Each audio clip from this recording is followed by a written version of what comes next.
Welcome back to Inclusive and Online with Kate and Dan. I'm Kate. And I'm Dan. We wanted to focus our final episode of the year on looking back on what we've learned and where we want to go from here. And in light of that, we'd like to welcome our production assistant, Kayla, to a larger speaking role on the podcast. Welcome to the main stage, Kayla. Thank you, Dan. I'm happy to be here. In keeping with the theme of our podcast, inclusivity, we felt that there were a few changes we wanted to make upon further reflection to make our podcast itself more inclusive. To start, we wanted to include Kayla in more of our episodes to elevate her valuable insights. Not only that, we felt a name change would make sense.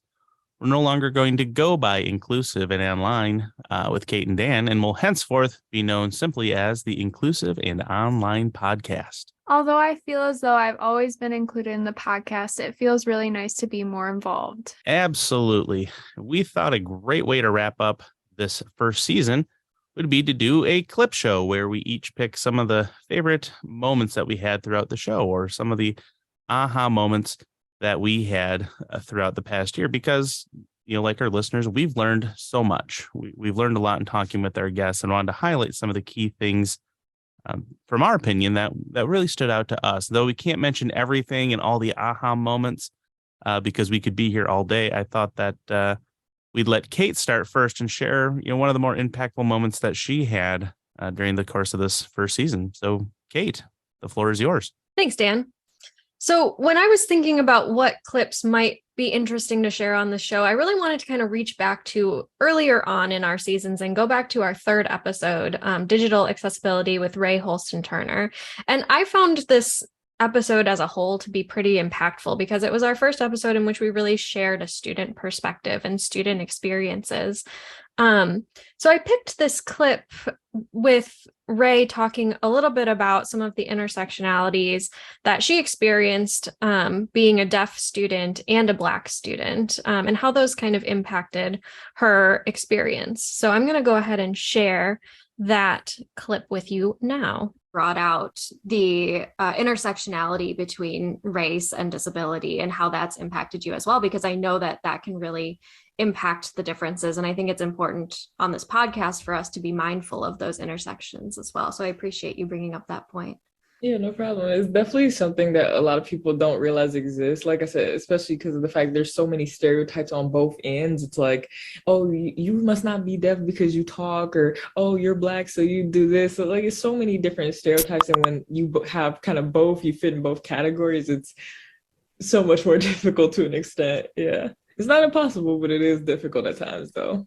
I love that we came into this wanting to talk about digital accessibility and accommodations, and we bring up the point of intersectionality as well. So I'm really glad that that's come up. So I really thought that this clip is kind of it was really a turning point for us in our podcast, and I think how we kind of were shifting our views, and it was still early on, I think, when we were developing what we wanted this podcast to be. And one of the things that was such a standout moment for me in this episode was really shifting our focus specifically from, we're talking about the digital accessibility principles, we're talking about the online learning world, which we are, but really all of these ways that online learning intersects with these other areas of students' lives. And I thought that was kind of poignant to bring up on today's episode. Yeah, I recall this conversation happening and that shift going in that direction. I've enjoyed having the students on to share their perspective as well, because they have a really strong voice on our campus. And, at the end of the day, that's why we're here. We're here to support the students. We're here to help them, shape their story, shift their story, in the direction that they want to see, their own growth happen, and in the way they want to see the campus community grow as well.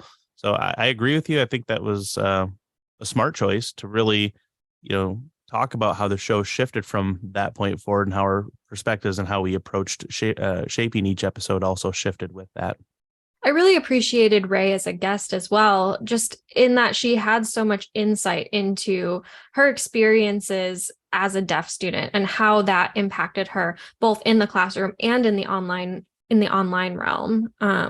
And really going back and listening to that episode, just seeing all of those different intersections between, her identity as a student, her identity as a Black student, her identity as a deaf person, and how all of those kind of played these unique roles in how she was experiencing her educational experience.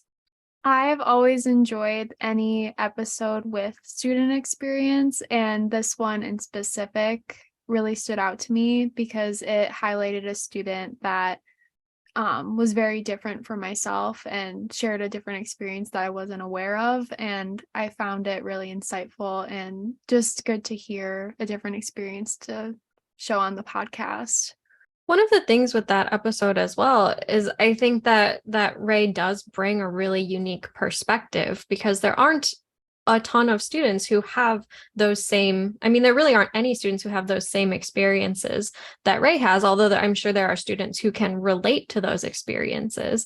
And I think when you come at it from a perspective of these instructors who are coming to our podcast to learn about these different perspectives of their students and how those students are experiencing their classes, I think this is a really good episode for instructors to, start out with in learning how students are experiencing their classes online, how students are experiencing their classes, in the physical classroom.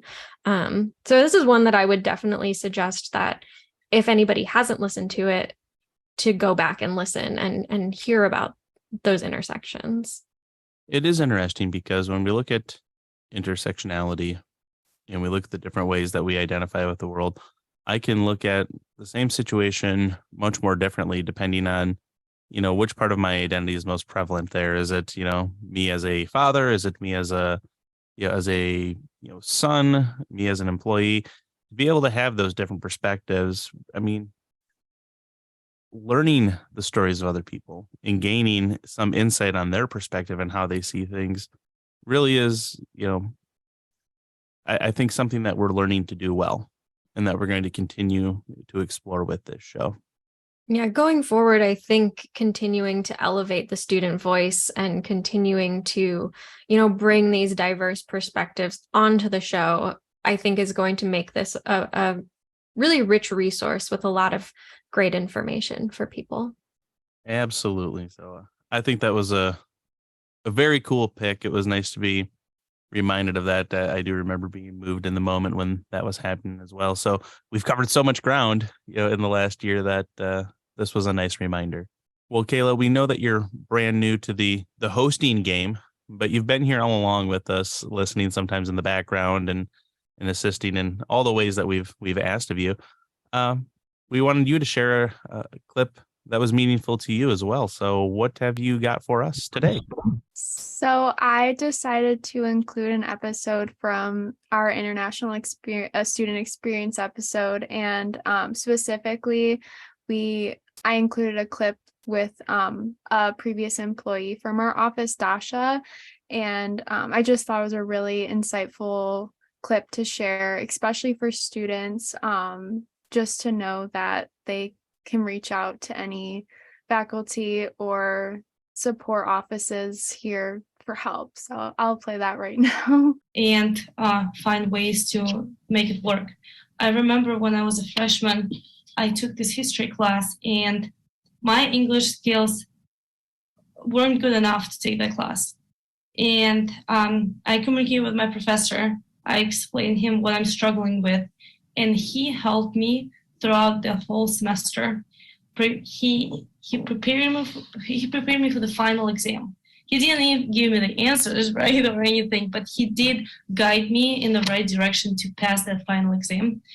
And now looking back, if I didn't reach out to him, if I didn't explain that I needed help, I probably would have failed that class.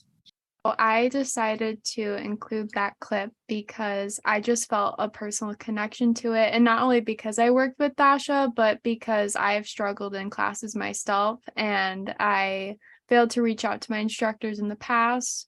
I've learned from that mistake, but I feel like this was an important piece to share. So because I'm sure there's other international students who have felt this as well, aside from international students, just like normal students who need accommodations. So I just wanted to share it to urge any students who need help to reach out to their instructors or our disability support office. Yeah, I think that was a really interesting choice, Kayla. And I completely agree with you, because I think that there is that level of intimidation sometimes for students when they're reaching out to an instructor to ask for help. It is kind of a vulnerable position to be in.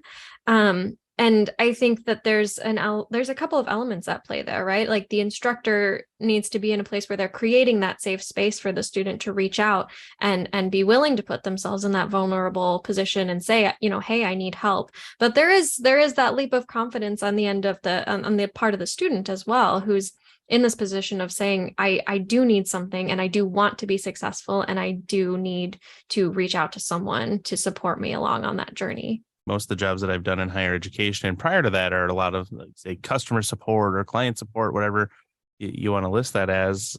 I completely agree. I think that as a culture, I don't know if this is just American culture or if it's just the education system, whatever it may be, we hear it a lot. I don't mean to bug you. Sorry to bug you.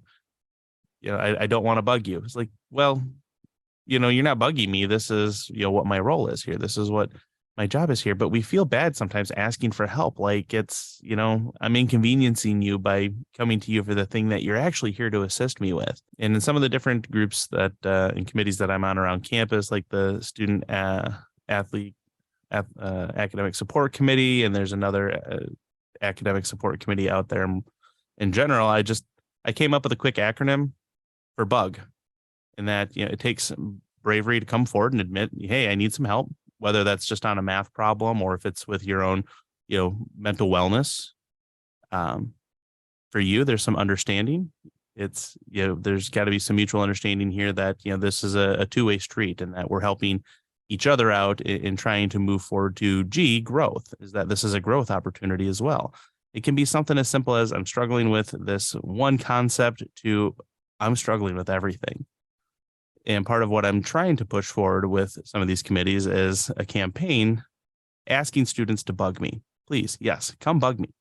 Don't feel badly about asking to use the services that you are absolutely entitled to use. This is all part of that full experience for you. So I'm glad you pulled that clip out there as well and pointed out that we are here to help you. Please bug me.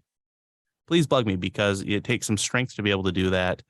And it's certainly not an indicator of weakness. I can totally relate to what you're saying there, because I'm very, very guilty of that. Oh, I'm so sorry to bug you. When really what I'm reaching out for is something that is within the realm of this person's role. And it's typically something that person is very happy to provide. And so one of the things that I've done personally to try and reframe that for myself is, whenever I catch myself trying to say, oh, I'm sorry for doing this, I try and reframe that. And sometimes that'll be, if I'm typing an email, instead of saying I'm sorry to, I will say thanks for your time in, because I appreciate the assistance that someone is providing.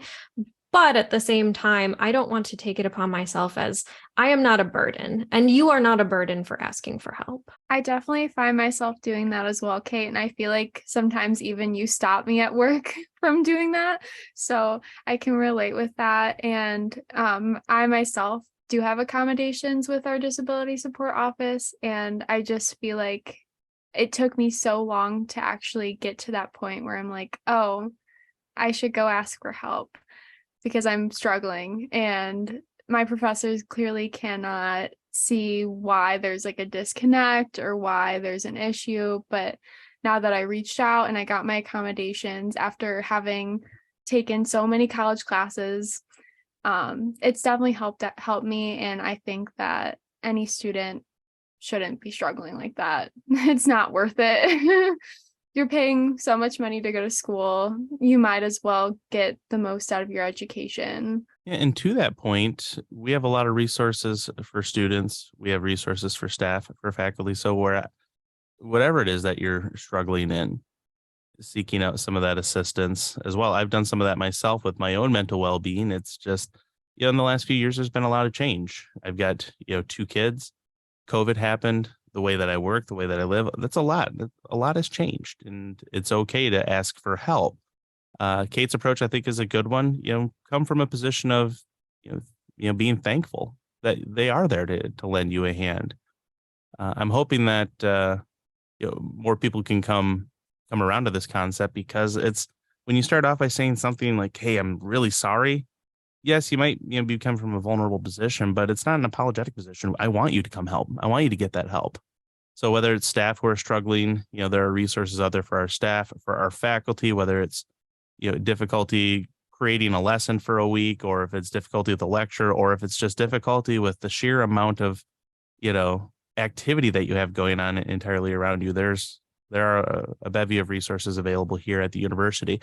And you can actually look at the student and faculty tabs at the top of Moodle to find many of these resources. So I hope more people are seeking them out beyond just the academic side of things, but for those personal and mental well-being aspects as well. I think we've had some great discussion so far, and I think that this is definitely a time of great change, and I think that is reflected in kind of the life that we see around us, the university as a whole, and even the growth and development of our podcast. There's just been so much change, and I think a lot of people are coming from that vulnerable position. I'd love to hear what clip you chose, Dan. Sure thing. There was a lot to think about with this, and I just know that one thing that really stuck out to me, again, from the international student episode, I also selected a clip from there. Nearly half of my career was spent in student financial aid.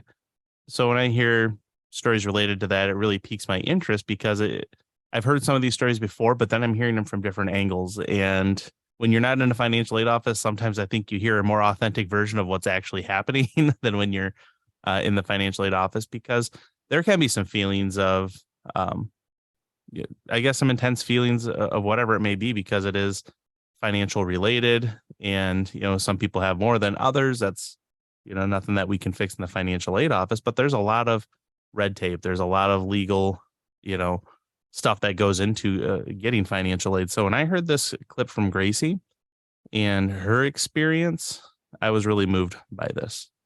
Being on H4, I'm not eligible for FAFSA. I don't have a social security number. I can't work.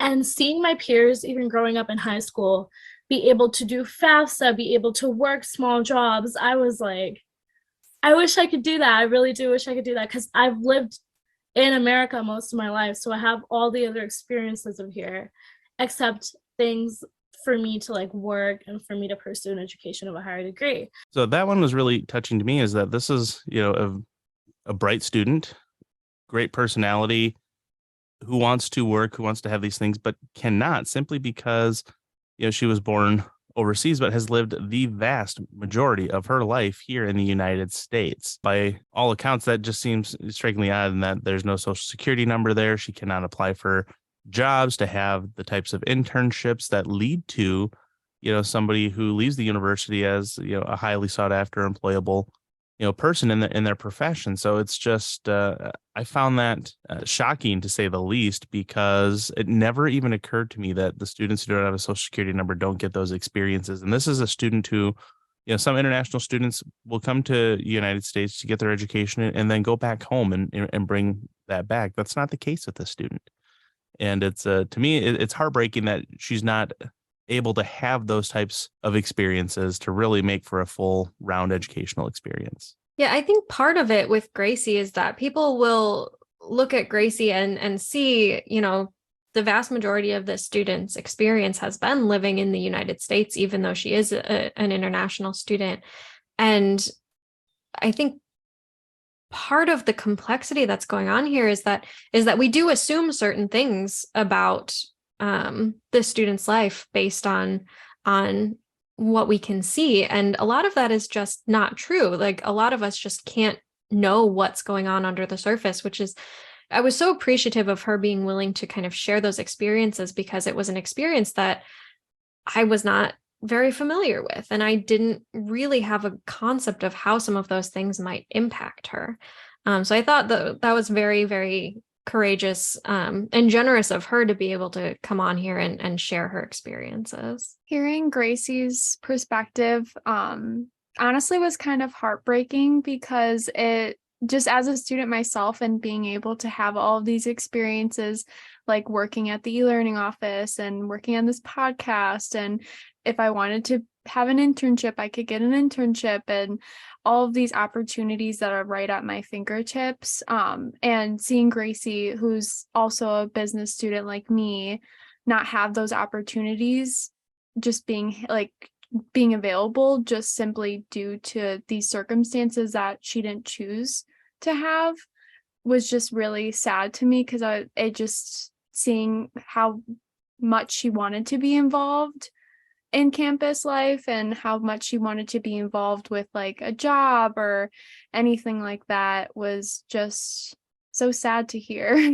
Yeah, and some of those experiences too, it's, it might be some of the, financial things you learn by having a job. When I was 14, I got my first job, and that was the first time I had a little bit of money that was mine. And of course, I spent it irresponsibly on probably, popping candy nonsense and hanging out with my friends.